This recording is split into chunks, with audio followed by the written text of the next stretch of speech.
AFTV, Arsenal 2, Luton Town 0. Charlene, another 3 points. Yes, very important 3 points as well, which now takes us top of the Premier League table. For now. Yes, for now. We do know that Liverpool is playing tomorrow at Anfield against Sheffield United. I'm actually hoping for a miracle. Sometimes you just need some luck to be on your side. So I'm hoping and praying that some form of miracle happens and, you know, they don't get We're definitely going to need a miracle in that case, I think. Well, listen, we'll talk about today's game. Obviously, a lot of people quite critical of the performance that we put out there today. I think in the first half we looked pretty solid, but I think a lot of people were complaining about the second half and in terms of how we kind of dropped off and took our foot off the pedal a little bit. What did you think about that? Do you know, I can totally understand where they would be coming from with that criticism. First of all, I just want to say you've got to give a lot of credit to Mikel Arteta for, number one, making those bold decisions to make so many rotations. Personally, when I saw the amount of changes that he made, I was really surprised, thinking, oh, wow. I always get a little bit nervous when there's too many changes because I don't like too much disruption to the team, especially where we've had a good momentum and good flow with the team that we did have starting. So credit to Arteta for making that bold decision.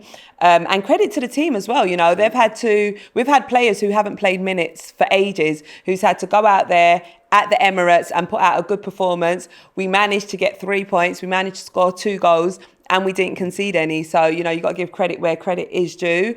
I am happy that we did make those rotations now, because when you sort of look at the fixtures that we've got coming up, it was important to rest our key players that we're going to need for those more complex fixtures. So, and out of all of those rotations, who would you say impressed you the most? Obviously, there was quite a few today, and like you said, a lot that haven't been getting minutes. So out of those rotations, you know, you like your Reece Nelsons, your Smith Rowes, and even your Thomas Partey's because he's been injured. Who impressed you the most?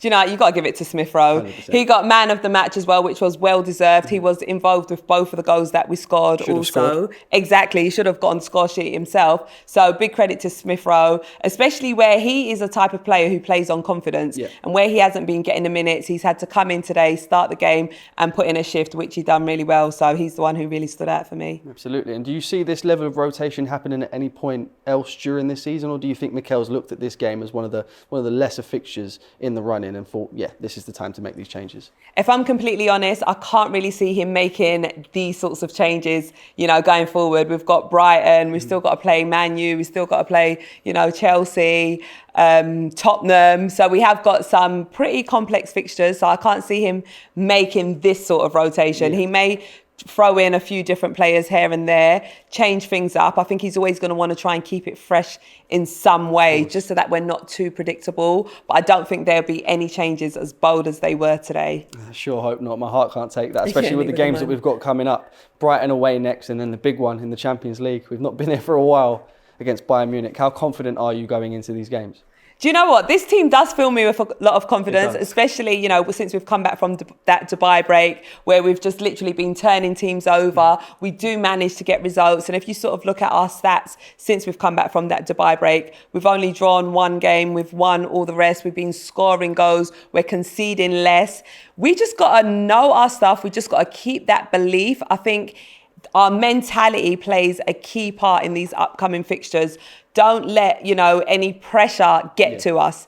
I know it's easier said than done, but just stay focused. That's the key thing. Just stay focused, keep believing, go out there and get those all-important results. Absolutely. And just to round things off, you've got your marathon coming up. Do you want to let the people know about that? Absolutely. So I'm running in the London Marathon, which is on the 21st of April, 2024. I am raising money for Macmillan Cancer in memory of my nan, who sadly passed away to cancer. So if anyone would like to donate to Macmillan, all donations go to Macmillan Cancer. It's justgiving.com/Charlene Smith 2024, and leave a lovely message as well. I love reading your messages, and thank you to everyone who has donated so far. Perfect. Good luck with the marathon. Thank you so much.